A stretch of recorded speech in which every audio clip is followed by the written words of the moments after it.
за вчера, днес е песен. Тук и сега започва нашия празник. Насладете му се!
Но още не умее гладко да чете. Приказки обаче слуша до забрава и си ги представя с цяло сърчице.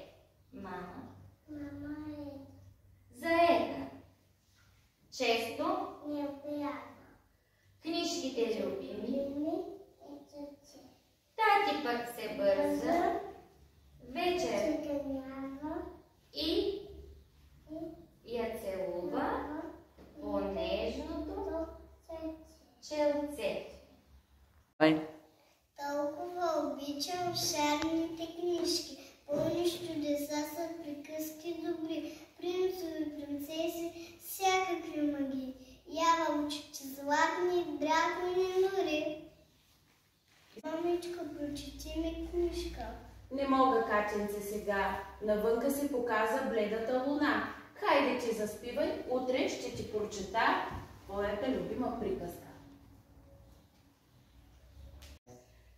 Катето заспа си кротичко и сладко, ала в съня й случи се така. Литна някъде далече от вкъщи, в някаква вълшебна приказка се спря. Имало едно време един дядо и една баба. Дояло се веднъж на дядо питка и казал: „Бабо, опечи ми питка.“ Замесила баба питката, сложила и малко сиренце и масълце. Опекла я, станала от вкусна по-вкусна, оставила я на прозорчето да изстине. Постояла питката, постояла, пък като се търкулнала от прозорчето на двора, а от двора на пътя, търкаляла се питката на пътя, а насреща й Зайо Байо иде и дума: Питке, ще те изям. Питке, ще те изям. Силно, силно. Питке, да те изям. Не ме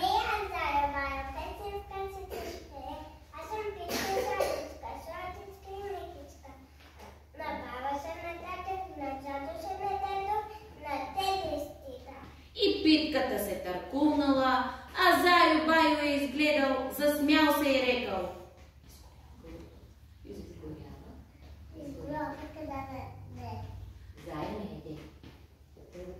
Търкаляла се Питката, търкаляла, а насреща й кумчо Вълчо. Той Питки ще те извинявам. Не ли аз? Кочо, Вълчо, песенска ще ти спея. Аз съм Питка, сладичка, сладичка и лекичка. А баба се нададох, на Зоя се нададох, на дядо се нададох, на тебе ще дам. И хупнала да бяга. Кумчо Вълчо я погледал, засмял се и казал.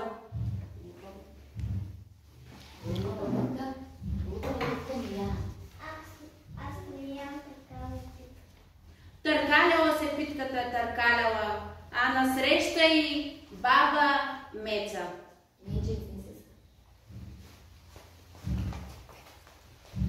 Притежавам. Не ме еш? Баба Меца, песенска ще ти спея. Аз съм Питка, сладичка, сладичка и лекичка. На баба се нададох, на дядо се нададох, на Кочо Вълчо се нададох. На дядо се нададох, на Зоя Байо се нададох, на тебе ще дам. И пак се търкулила, а Меца я гледа и си дума. Не, Питка Меца. Търкаляла се Питката, търкаляла, а ето насреща и кума Лиса. Гледа я чак, па дума. Жива да си, здрава да си, Питке. Колко си хубавичка, колко си миличка. Зарадвала се Питката, приближила се до Лиса и запяла. Аз съм Питка, сладичка, сладичка, мекичка. На баба се нададох, на дядо се нададох, на Мичано се нададох, на Кочо Вълчо се нададох. На теб си да. Ах, каква хубава песничка, казала Лиса. Слушай, гълъбче, аз съм стара и не дочувам. Я седни на муцунката и ми изпей още веднъж по-силно песента. Аз съм Питка, сладичка, сладичка и мекичка. На баба се нададох, на дядо се нададох, на Кочо Вълчо се нададох, на Мичано се нададох, на Зоя Байо се нададох, на тебе ще дам. Жива и здрава да ми бъдеш, Питке. Песничката ти е много хубава. Как ми се иска пак да я чуя. Я седни на моето езиче и отново ми запей песента. Глупавата Питка се зарадвала, че толкова много й харесват нейната песничка и седнала на Лисиния език и запяла. Аз съм Питка, сладичка, сладичка и мекичка. На баба се...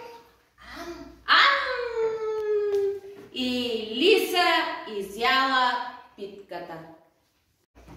Тези там кои са? Заляпата души са.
Всичките ми книжки сякаш се живяха. Приказки с любими са навъдвах съня. Толкова хубаво, че направо ми се иска и самичка вече да чета. И ще си четете, приказки помнете, в тях се е покрила тихо мъдростта. Смели и добрички винаги бъдете и ще ви се случват даже чудеса.